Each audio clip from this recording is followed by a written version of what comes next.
that. Now, Nathaniel still has whooping cough. He's had it for 6 months. And there are times when he's coughing so bad he's got to run outside and throw up. That's whooping cough gets that bad.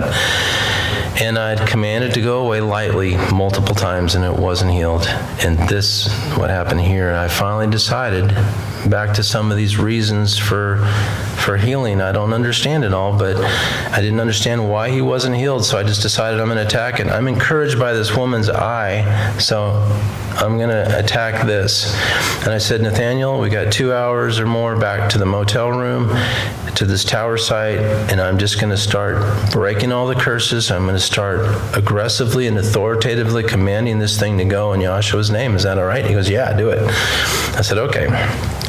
6 months, Can you imagine having whooping cough 6 months? And when you're climbing towers, in the cold especially, and you're coughing, it's hard to get rid of a cough.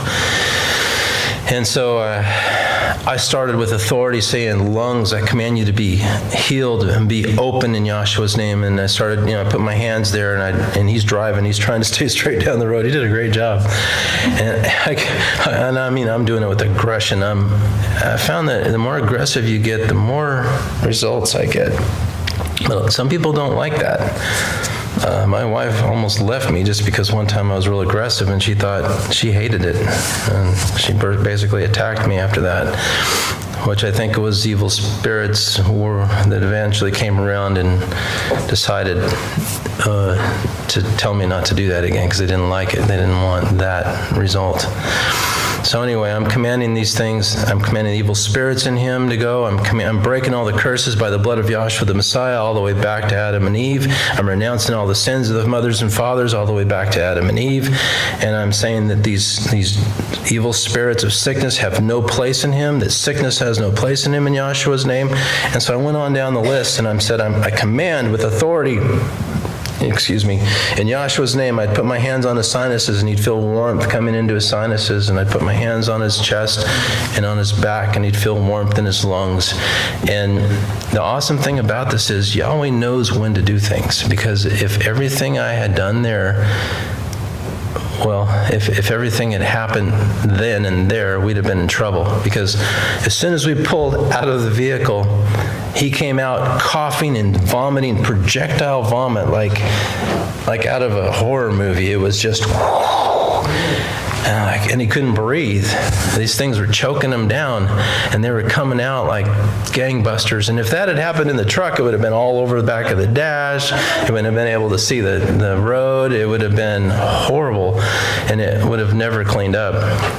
And so Yahweh knows right when to do things, doesn't he? The Holy Spirit knows right when to do things.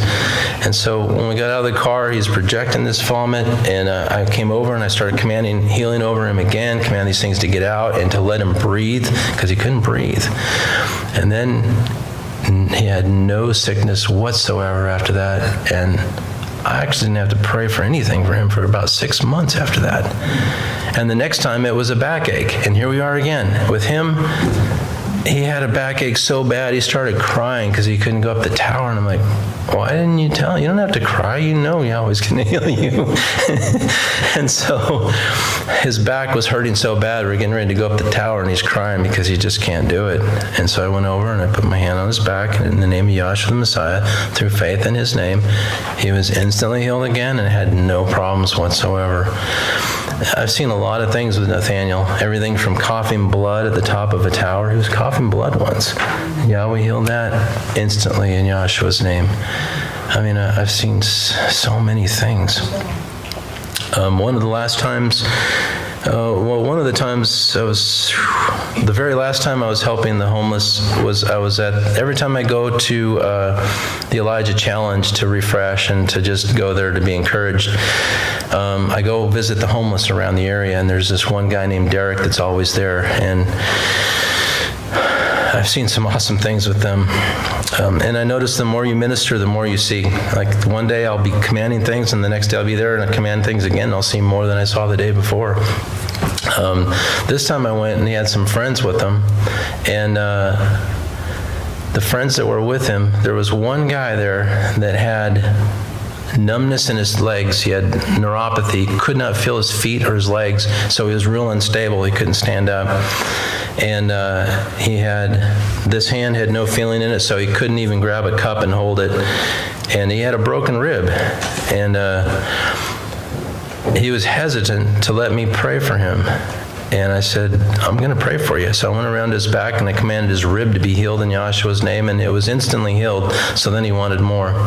But he didn't want to show me his feet, so I had to put my hands on his shoes and said, in the name of Yahshua the Messiah, command your feet to be healed, command the nerves to come back into your feet, that you're feeling to come back. And then the same thing in his hand. And after that, he was stable and he could walk normal. And his rib didn't hurt anymore. It was completely healed. And his hand, though, I thought he was made completely whole, and I would have told everybody that. But the next morning, I went over to check on them to see how they were doing. And they said that he can hold a cup now, but his hand's still not completely healed. So I ministered more healing in Yahshua's name, and he could feel the healing going on, the warmth coming into his hand, and his hand was made completely whole, I believe, completely. So he was made 100% completely whole. Now here's a man that confessed that he was a murderer, that he was in prison for murder. And he had stabbed a guy over an ounce of cocaine about 98 times and threw him in the dumpster.